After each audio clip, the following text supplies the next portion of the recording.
This is the 19th video for Chapter 4 in Google SketchUp for Dummies. This video goes with the sidebar about making complex hip roofs with the Follow Me tool. This is not beginner material. Warning, warning. If I could flash this thing in red, I probably would.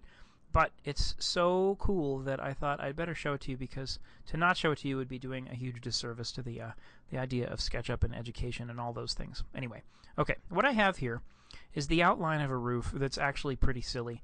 A building like this might actually exist somewhere in the world, but I doubt it. The idea of this is just to show you a really complex example that you wouldn't want to go through manually and create a whole bunch of hips on these roofs. If you've kind of worked through the book, you've seen that making a hip is not a tedious process, but if you have to do 30 of them and they all come together at funny angles, then you're in for kind of a long afternoon. There is a great way to do this using the Follow Me tool, which we talk about in chapter, I believe it's in chapter 6 of the book. But in advance of that, I thought I'd show it to you now. So here's the steps. First thing you have to do is find the widest part of your roof. So clearly, this right here looks pretty wide. That also looks pretty wide right there. This looks pretty wide, but I'm going to say that that's kind of the side of the roof right now. So let's just go ahead and measure some things. Okay, I'm going to measure this. It says that that's 90 feet about. This one here is about 85 feet. Cool. So this one wins in that case. And what I'm going to do is I'm going to use the protractor to make a gabled end on this thing, just the same way that I do when I'm creating a gable anyhow. So I'm going to get it lined up on the red, hit shift to lock it there. I want to make a roof that's about 30 degrees. So I'm going to type in 30. There we go.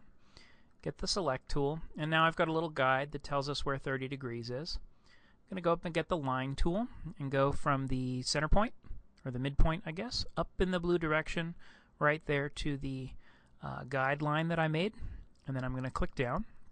Then let's get the eraser tool, and I'm going to erase the guide that I made. Okay, so what I've got now is a complex roof line, I guess, and I've got a little triangle here that defines the profile of my roof.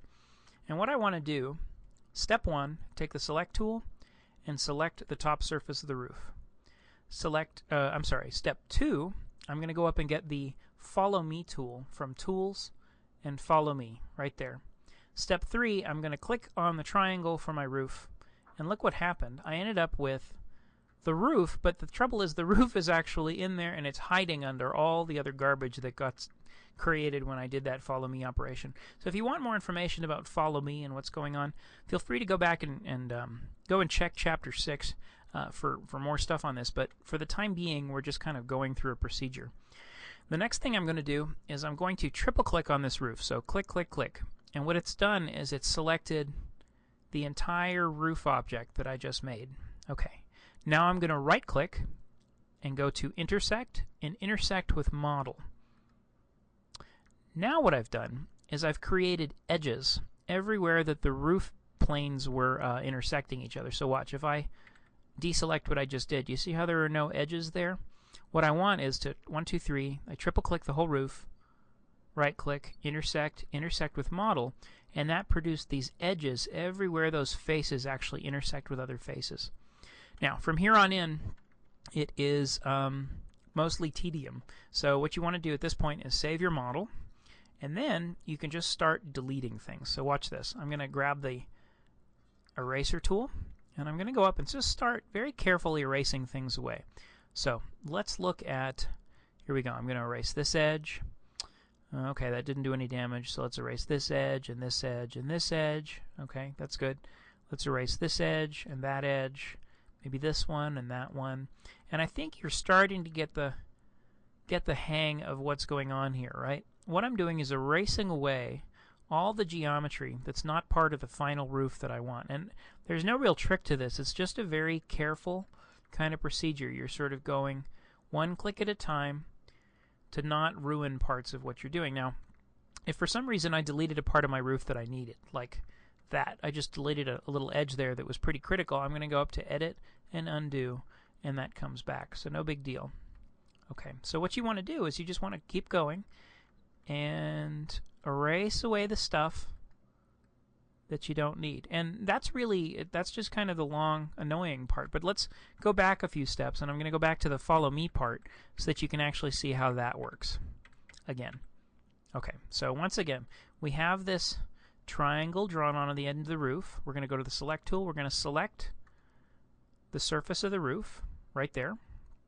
We're going to go up to the follow me tool in the tools menu, and then we're going to click on the triangle that defines the profile of the roof. And when we get that, we get this whole mess of geometry that kind of sits on the roof, and what we've got to do is dig the roof out of there. So we're going to triple click to select the whole roof, right click, say intersect with model, which gives us these extra little edges that we need, and then I just kind of go nuts with the eraser tool to erase away the stuff that isn't part of the final roof that we want to end up with.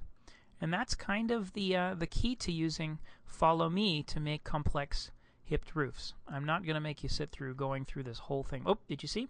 I erased something that was critical there, so I'm going to go up to edit and undo and go back and see what I did. It looks like I might actually have to undo a couple times because it looks like I messed the roof up before that. So let's go to undo, and I could be using the keyboard shortcuts to do this too. So I'm going to go Control Z, there we go. There's the roof back that I needed.